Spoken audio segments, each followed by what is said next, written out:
écoutez le journal d'Iggy, chapitre 63. Comment je choisis mes invités sur le podcast. Bonjour et bienvenue dans le podcast qui raconte le quotidien en tant que propriétaire de chevaux. Moi c'est Fanny, je suis cavalière et propriétaire d'une jeune jument qui s'appelle Iggy. Avant de me lancer dans cette aventure dont j'ai toujours rêvé, je me suis posé énormément de questions. Et il m'a manqué un support pour pouvoir faire mes recherches, pour pouvoir m'aider, me guider à travers ce parcours. C'est comme ça que j'ai eu l'idée de créer ce podcast et que je vous donne du coup rendez-vous depuis plus d'1 an, tous les mercredis, pour vous partager des connaissances, mais aussi de la prise de recul en tant que cavalier cherchant à devenir propriétaire. Vous trouverez donc dans ce podcast de l'inspiration, de l'introspection, des témoignages, des idées, mais aussi des outils pour vous permettre à votre tour de passer à l'action et de construire votre relation rêvée. Que ce soit en solo ou avec mes invités, je pose ici tout haut les questions que tout le monde se pose tout bas. Peut-être que vous vous posiez la question depuis un petit moment.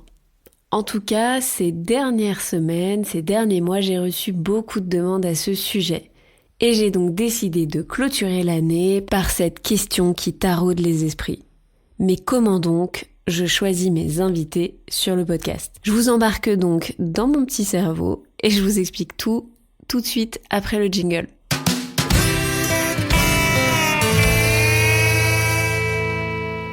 Alors donc voilà, ça fait depuis 2-3 mois, je crois, que je reçois régulièrement des demandes en MP de personnes que je ne connais pas et qui se posent donc du coup la question de comment je choisis mes invités sur le podcast. Et finalement, je me suis dit, tiens, oui, c'est vrai, comment est-ce que je les choisis? C'est quoi le pattern? Finalement, j'ai fait ça très instinctivement depuis le tout début du podcast, mais il y a bien une sorte de pattern qui se joue. Et je me suis dit que ça pouvait faire un épisode plutôt intéressant. Déjà parce que les épisodes avec les invités, qu'ils soient professionnels ou propriétaires, sont souvent ceux qui ont quand même le plus d'écoute.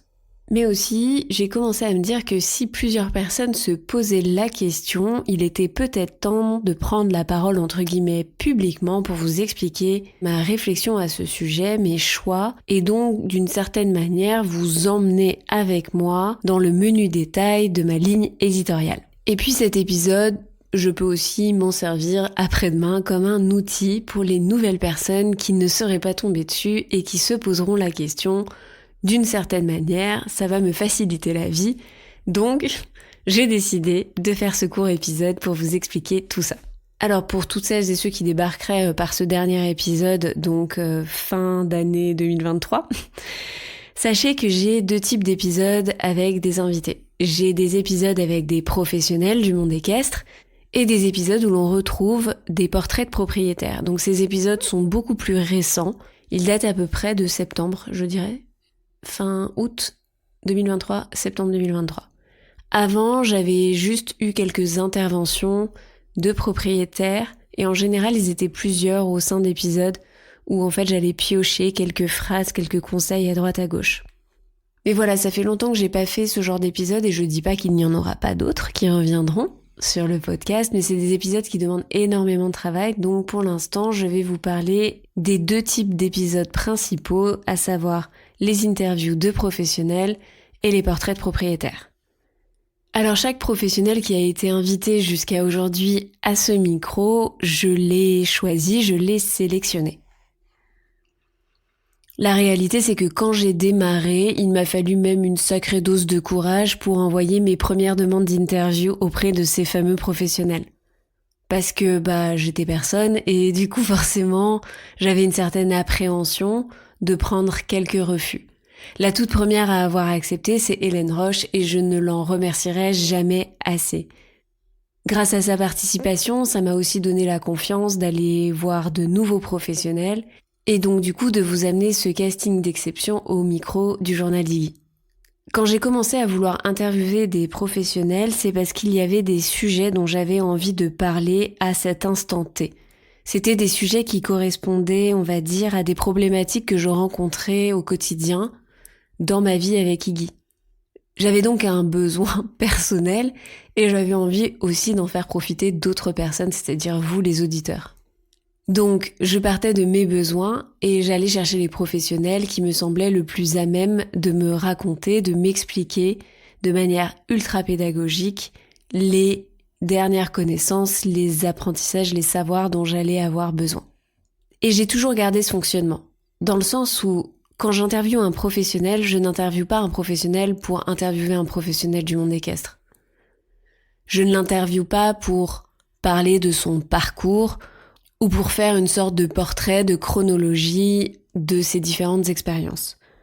Je vais toujours le chercher pour répondre à une problématique précise, une problématique que chacun peut rencontrer dans la gestion du quotidien aux côtés de son cheval.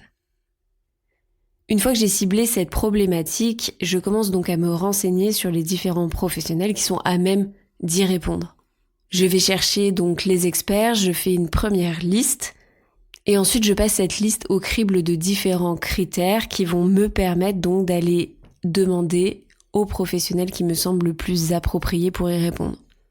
Chaque personne que j'invite et que j'ai envie de proposer aujourd'hui à vous, chers auditeurs, est un professionnel qui doit avoir une certaine notoriété, qui doit être, entre guillemets, reconnu pour son travail.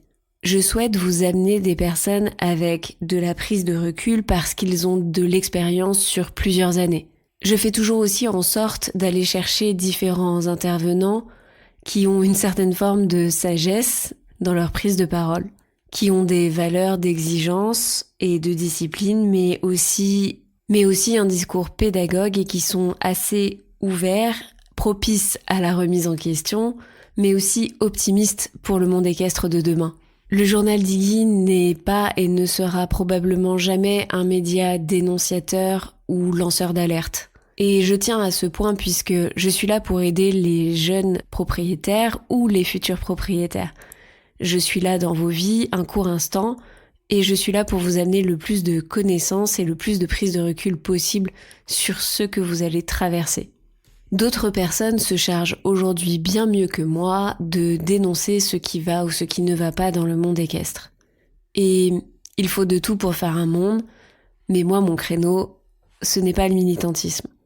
C'est d'amener la connaissance et de permettre la remise en question de chaque personne par rapport à son propre niveau, là où il est aujourd'hui.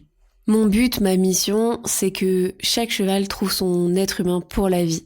Et pour ce faire, j'ai envie de vous donner toute la latitude pour réfléchir à là où vous en êtes et vous poser les questions qui sont importantes pour vous permettre de progresser, pour vous permettre de faire des choix, pour vous permettre de prendre des risques.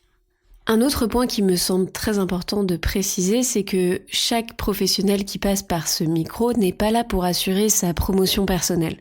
Ça ne veut pas dire qu'il ne peut pas parler de son actualité, bien évidemment, mais ce n'est pas la raison principale pour laquelle je les invite. Et jusqu'à aujourd'hui, tout le monde a joué le jeu parce que tout le monde a bien compris qu'il était là pour venir parler d'un sujet qu'il maîtrise, mais pas forcément pour parler de sa dernière offre commerciale. Jusqu'à aujourd'hui, c'est donc moi qui ai pris à chaque fois contact avec ces différents professionnels du monde équestre, et ça m'a laissé le temps donc de faire un travail préparatoire avec d'énormes recherches pour être sûr de vous présenter le meilleur candidat, le meilleur profil pour répondre au sujet, à la thématique que j'ai choisie. Mais dans ce travail préparatoire, il y a donc aussi un temps d'échange avec ces différents professionnels. Et c'est ce temps d'échange qui me permet de tisser la confiance. Et c'est ce temps d'échange qui me permet, moi, d'avoir confiance ensuite en mes choix et qui me permet donc de sortir un épisode qualitatif qui se veut le plus intemporel possible, même si bien sûr, la science évolue, les connaissances grandissent de jour en jour et que certains des épisodes que je fais aujourd'hui seront peut-être à remettre en question demain à la lueur des dernières découvertes. Et j'avoue que pour l'instant, j'ai envie de garder ça comme ça. Je trouve ça assez chouette d'avoir la liberté, moi, de pouvoir contacter les différents professionnels et de pouvoir interroger ceux que je trouve le plus pertinents en fonction des différents sujets problématiques. Ça ne veut pas dire qu'en parallèle, je ne suis pas toujours à la recherche de découvrir de nouvelles personnalités du monde équestre, mais je tiens à cette forme d'indépendance que pour l'instant, j'ai instaurée depuis les débuts sur le podcast.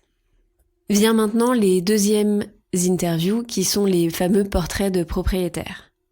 Comme je vous le disais, ce format est assez nouveau et jusqu'à aujourd'hui, Ces portraits sont avant tout faits pour décortiquer le parcours de cavaliers qui sont devenus propriétaires. Le but pour moi, c'est de vous amener des histoires qui vous permettent de comprendre le process psychologique, mais aussi les différentes étapes qui se sont dressées sur le chemin de ces cavaliers avant qu'ils deviennent propriétaires.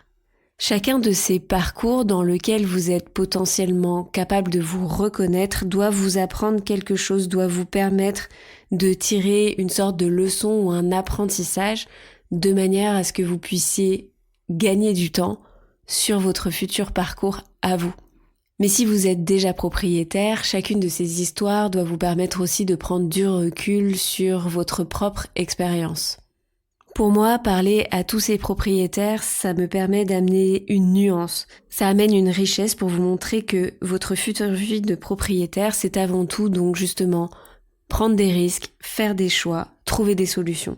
Je ne prends jamais un propriétaire au hasard, je le connais. Ça veut dire qu'on a discuté ensemble pendant de longues heures, que ce soit sur Instagram ou que ce soit dans la vraie vie parce qu'on s'est rencontrés au détour d'une conférence, au détour d'un stage, au détour d'une rencontre quelconque du monde équestre.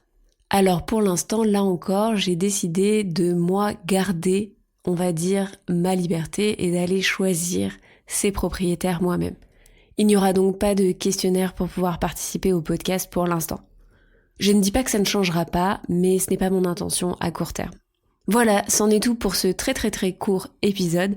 J'espère qu'il vous aura plu et j'espère que vous comprendrez mieux quel choix je fais pour être sûr de vous amener à chaque fois des interviews toujours plus intéressantes et enrichissantes. Je vous souhaite à tous de très bonnes fêtes si vous écoutez ce podcast en temps réel. N'hésitez pas à me laisser un petit commentaire pour me dire si le podcast vous aide au quotidien ou pas sur Apple Podcast ou Spotify. Je vous donne rendez-vous dès la semaine prochaine et si vous voulez suivre mon quotidien avec Iggy entre-temps, n'hésitez pas à me rejoindre sur les réseaux sociaux @iggy.journal, que ce soit sur Instagram ou TikTok. Merci de votre écoute et à bientôt.